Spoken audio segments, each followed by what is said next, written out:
Assalamualaikum warahmatullahi wabarakatuh. Bismillahirrahmanirrahim. Alhamdulillahalamin.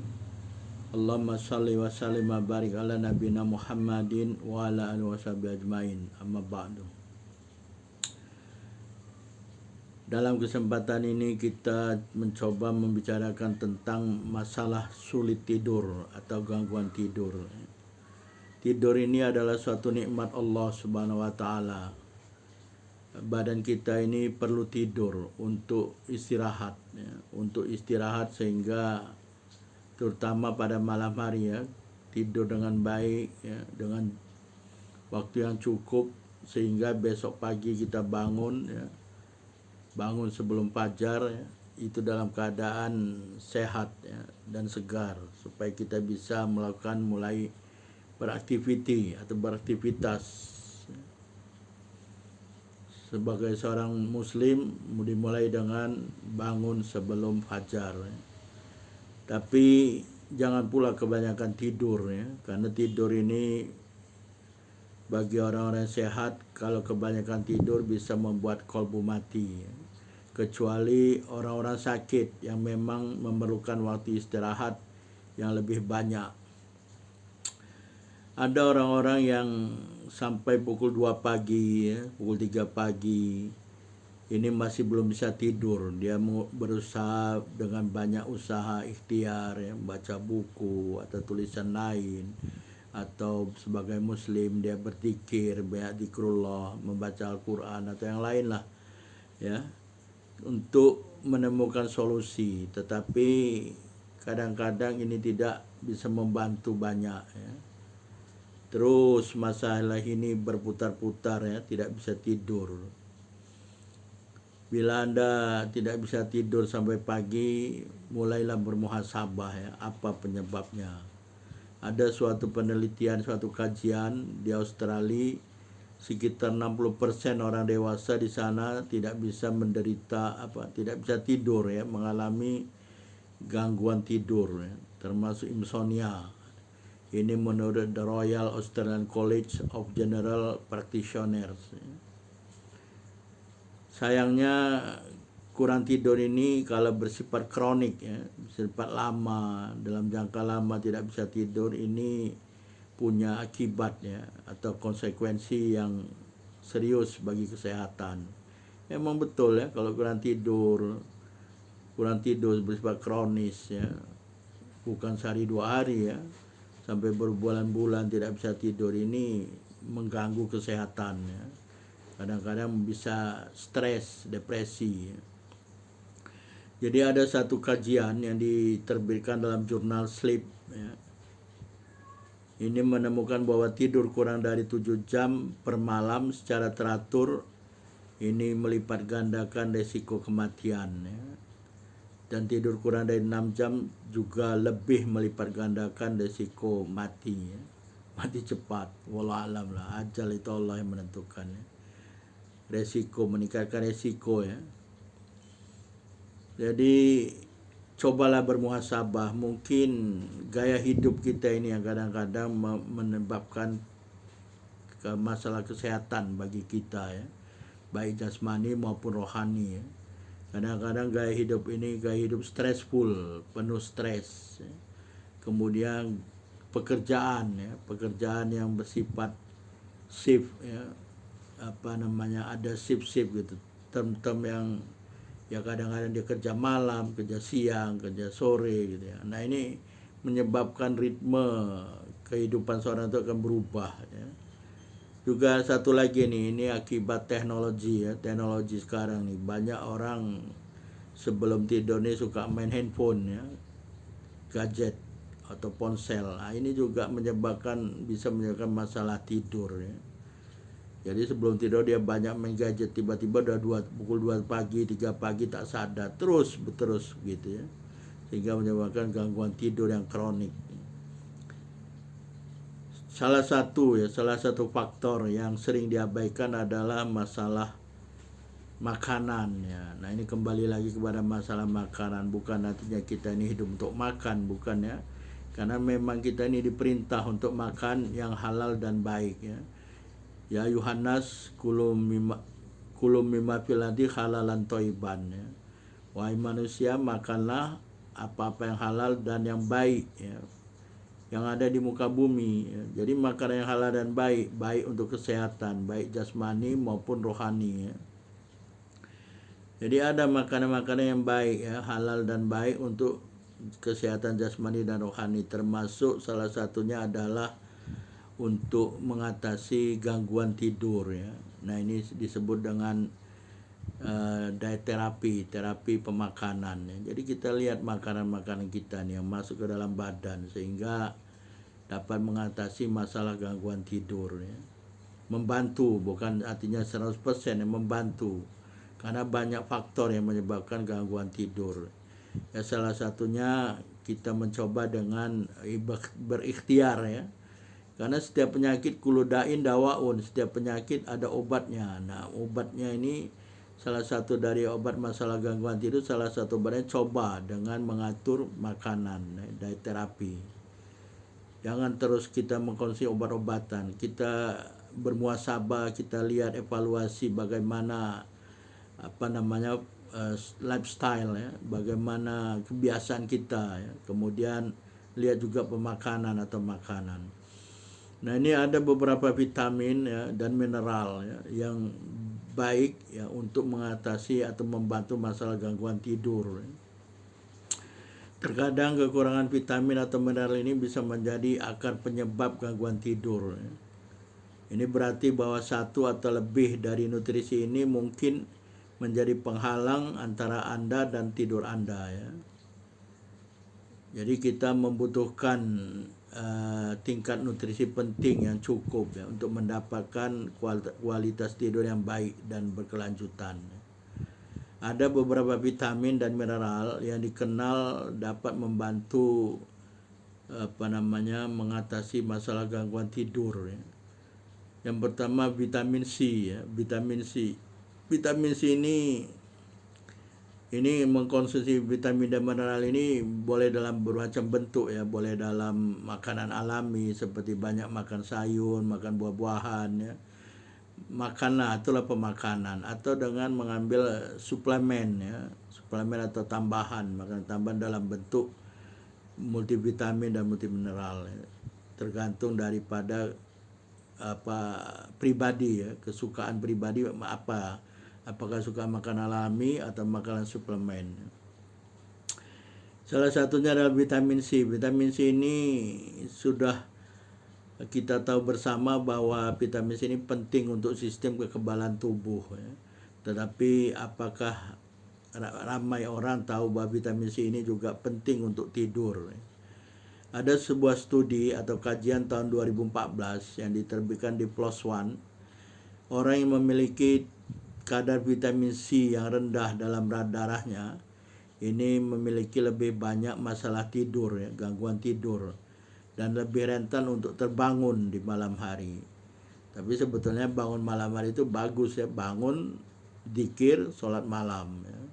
Tapi kalau ini berkelanjutan terus, gak bisa tidur kembali, ya ini bahaya juga. Jadi salah satu sumber vitamin C ini secara alami yaitu buah-buahan ya, buah-buahan seperti citrus, lemon ya, atau jeruk atau orange ya. Ini kaya akan vitamin C, tetapi kita juga mungkin tergantung kantong juga ya. Kantong, kalau kantongnya nggak banyak isinya ya, jeruk atau lemon atau citrus ini termasuk mahal juga ya. Nah, mungkin bisa mengambil suplemen atau suplemen tablet vitamin C ya, lebih murah mungkin. Karena sekarang banyak vitamin C sintetis ya. Ini bisa dikonsumsi vitamin dalam bentuk tablet ya, vitamin C. Jadi karena mungkin buah-buahan harganya lebih mahal. Jadi cari informasi yang penting untuk masalah gangguan tidur dengan vitamin C ya. Jadi salah satunya konsumsilah vitamin C. Selanjutnya mineral, zat besi, iron ya, zat besi. Zat besi ini membantu mengangkut oksigen ya. Jadi penting dalam darah, dia berfungsi untuk mengangkut oksigen ke seluruh tubuh Anda, oksigen ya. Itu sebabnya kalau seorang kurang zat besi, dia ini anemi ya, anemi sehingga mudah merasa lelah, ya, letih, capek ya. Jadi ingat bagaimana dulu kita sering nonton film kartun ya, ada film kartun Popeye ya. Film kartun Popeye ini loyo dia kan, loyo. Tapi kalau dia ingin menjadi kuat, dia makan spinach ya, makan bayam ya. Begitu dia makan bayam, dia tambah tenaganya. Jadi menjadi kuat dan bertenaga sehingga dia bisa meninju Brutus. Musuhnya Brutus ya, ada Popeye. Nah di dalam bayam ini dia makan bayam ya. Dalam bayam ini banyak mengandung zat besi ya. Jadi kekurangan zat besi ini dikaitkan dengan restless leg syndrome. Ada sindrom namanya restless leg syndrome. Ini suatu kondisi yang menyebabkan sensasi tidak nyaman di kaki dan ada dorongan untuk menggerakkan kaki saat tertidur. Jadi saat tertidur goyang, kakinya sering goyang-goyang gitu ya, gerak-gerak kakinya. Nah, ini salah satu sindrom ya. Restless leg syndrome. Sindrom kaki yang kurang istirahat ya. Jadi ada seorang dokter namanya Dr. Leviton ini dan kawan-kawannya ahli endokrinologi ya, Dr. Romy Block ini mengatakan kekurangan zat besi adalah hal yang umum terutama di kalangan wanita ya, terutama wanita, apalagi kalau wanita itu hamil ya. Dia perlu zat besi karena ketika hamil udah ada 2 badan dalam badannya ya. Jadi dia perlu tambahan ya. Jadi kalau ada orang-orang yang menderita anemi karena defisiensi zat besi, jadi perlu mengkonsumsi suplemen ya. Jadi ada sebetulnya 13 tanda kekurangan zat besi ya, yang mungkin diabaikan oleh seseorang ya. Insya Allah ini akan dibahas dalam video lain. Itu zat besi ya. Jadi 2 tadi sudah, vitamin C, yang kedua zat besi. Yang ketiga magnesium. Magnesium ini adalah mineral penting ya untuk membantu tubuh kita ini memproduksi hormon tidur yang disebut melatonin. Magnesium juga meredakan ketegangan otot yang dapat mencegah tidur nyenyak ya. Jadi bahkan dapat membantu meredakan ketegangan ya, dengan mendorong produksi asam amino yang dikenal sebagai GABA. GABA ini merupakan neurotransmitter yang melemaskan sistem saraf. Ada seorang dokter ya, Caroline Dean, ini dokter medik dan naturopati, ini merekomendasikan untuk menggunakan dosis 600 mg ya, melalui bubuk magnesium sitrat yang dapat Anda larutkan dalam air. Tapi kalau ingin mengkonsumsi sebaiknya konsultasilah dengan dokter Anda ya. Konsultasi dengan dokter bagaimana mengkonsumsi magnesium dalam bentuk suplemen ya. Ini apalagi kalau orang-orang yang mengalami gagal ginjal atau detak jantung yang lambat ya, lemah jantungnya, jangan mengkonsumsi suplemen magnesium ini dengan sembrono ya, sembarangan, harus ada konsultasi. Atau sebagai gantinya kembali lagi back to nature ya. Makanlah makanan yang mengandung magnesium yang lebih tinggi seperti sayuran ya, sayuran yang berdaun hijau. Ini banyak seperti tadi sumber zat besi bayam ya. Nah, ini kalau sama dengan magnesium, sayur-sayuran hijau ya, bayam, kangkung ya. Atau kalau yang suka makan pumpkin ini labu yang berwarna orange gitu ya. Pumpkin ini relatif murah lah ya, atau dalam bahasa Jepangnya kabocha ya. Atau kalau suka lagi biji wijen. Nah, ini orang-orang yang suka makan ada kue yang dari ketan tuh yang dalamnya kacang hijau. Nah, ini di kulitnya di luarnya ada wijen ya. Ini biji wijen juga boleh dimakan ya. Atau kalau tak mau konsumsi biji wijen boleh minyak wijen atau kacang Brazil ya. Jadi ada beberapa makanan yang tinggi kandungan magnesiumnya ya. Cobalah cari info makanan-makanan apa tersebut. Selanjutnya vitamin B12. Vitamin B12 ini membantu menjaga kesehatan saraf ya, saraf dan sel darah merah ya, supaya tetap sehat dan membantu membantu juga pembentukan energi ya vitamin 12 nih. Jadi banyak kata Dr. Levitan ya, banyak pasien terutama orang-orang yang vegetarian, orang-orang yang hanya makan sayur aja ya, kurang makan, tidak ada makan atau bahkan tidak makan sama sekali, makan dari hewani ya. Juga orang-orang dewasa yang berumur tua ini banyak kekurangan vitamin B12 ya, yang dapat menyebabkan lelah, kelelahan, letih, capek, juga gangguan tidur, mati rasa ya, numbness, dan kesemutan ya, dan gejala lainnya. Jadi seperti drainage ya, terkuras gitu, tiba-tiba loyo, hilang tenaga. Nah ini salah satunya penyebabnya adalah kekurangan vitamin B12 ya. Tapi kembali lagi ya, jangan terus sembrono ya, kembali lagi konsultasi dengan dokter Anda, apa sebetulnya penyebab Anda ini merasa terkuras habis tenaga Anda, drainage. Selanjutnya adalah triptofan ya. Triptofan ini adalah asam amino esensial ya, di mana badan kita ini menggunakan asam amino untuk membentuk protein ya. Jadi kita ini memerlukan triptofan ya untuk membuat niacin. Niacin ini adalah vitamin B ya, vitamin B yang penting untuk serotonin. Serotonin ini merupakan neurotransmitter ya, yang membantu menghasilkan pola tidur yang sehat. Jadi karena badan kita ini mungkin tidak dapat membuat triptofan, karena triptofan ini adalah asam amino esensial ya, yang perlu dimakan ya, jadi cobalah ya memakan yang banyak mengandung triptofan. Salah satunya makanan-makanan asal hewani seperti telur ya. Telur ini termasuk relatif murah ya. Telur ini makanan yang cukup nutrisi ya. Tapi kadang-kadang ada orang yang alergi telur ya. Banyak makan telur bisulan katanya. Wallah alam lah ya. Telurnya jadi bisul.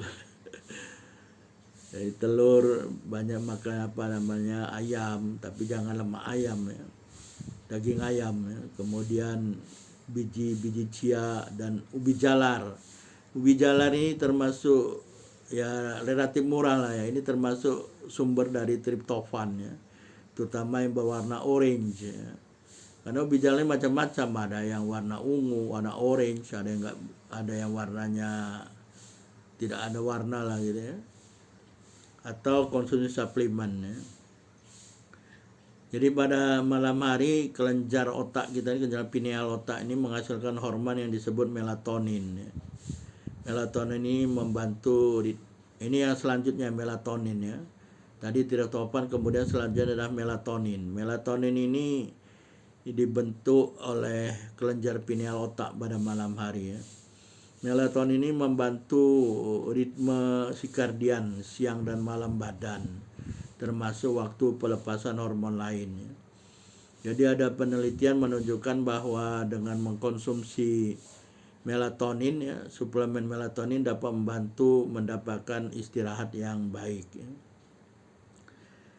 Kembali lagi tadi, kalau Anda ingin mengkonsumsi suplemen ya, bahan-bahan yang dapat dikatakan asing bagi Anda ini, lebih bagus Anda konsultasi dengan dokter Anda ya, karena dokter ini akan merekomendasikan ya, mulai dengan dosis yang rendah ya, untuk mengatur pola tidur Anda. Jadi kalau ada gangguan tidur, konsultasikan dengan dokter Anda ya.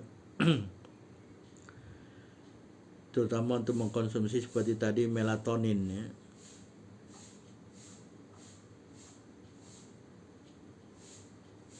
Jadi carilah informasi, konsultasikan dengan dokter atau klinik Anda ya. Kemudian selanjutnya vitamin D. Vitamin D ini penelitian menunjukkan bahwa ada hubungan antara kadar vitamin D yang rendah dan kualitas tidur yang buruk atau ada gangguan tidur ya. Jadi asupan vitamin yang direkomendasikan Mayo Klinik Mayo adalah 600 international unit setiap hari. Ya kalau nggak mau konsumsi vitamin D suplemen, ya banyaklah pagi hari itu berjemur pada sinar matahari ya. Jadi berjemur pagi hari itu berjemur untuk mendapatkan sinar matahari, karena sinar matahari akan membantu membentuk vitamin D di kulit ya. Kemudian banyak pasien ya juga yang membutuhkan dosis yang lebih tinggi untuk mempertahankan kadar vitamin D dalam serum darahnya ya. Jadi perlu lagi konsultasi. Selanjutnya adalah kalsium. Kalsium dan vitamin D ini biasanya dalam bentuk suplemen, udah dalam bentuk satu kemasan ya, vitamin D dan kalsium. Jadi ada kajian dalam The Journal of Sleep Research, ya, ini menemukan bahwa kekurangan kalsium dapat mengganggu siklus tidur yang dikenal sebagai rapid eye movement ya, REM,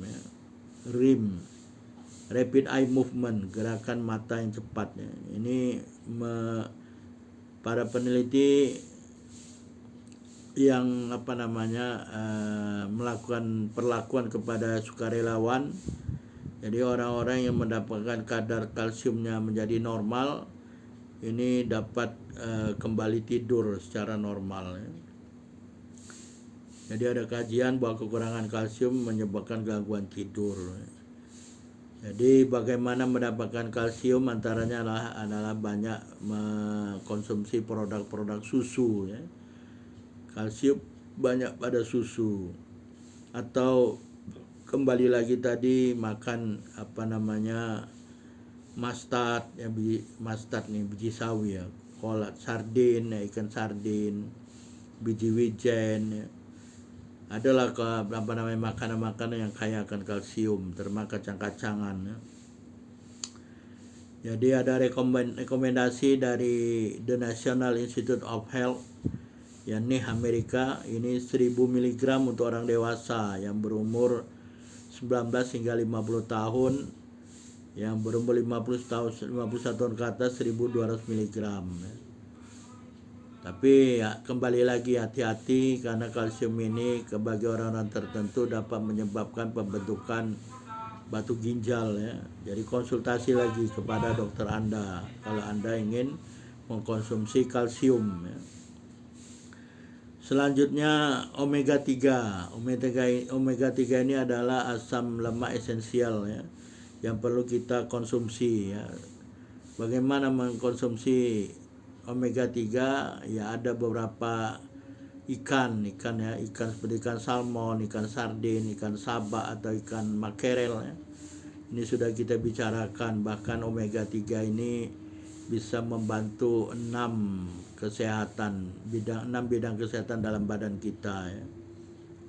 Jadi omega 3 ini juga telah dikenal banyak manfaatnya bagi kesehatan jantung dan otak ya. Jadi beberapa penelitian juga mengkaitkan suplementasi omega 3 ini membantu mengatasi gangguan tidur ya.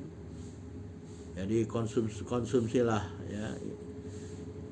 Kalau merasa ikan harga ikan ini mahal ya, compare lah dengan suplemen ya, minyak ikan yang mengandung omega 3 ya. Wallahu a'lam ya. Wabillahi taufiq wal hidayah. Assalamualaikum warahmatullahi wabarakatuh.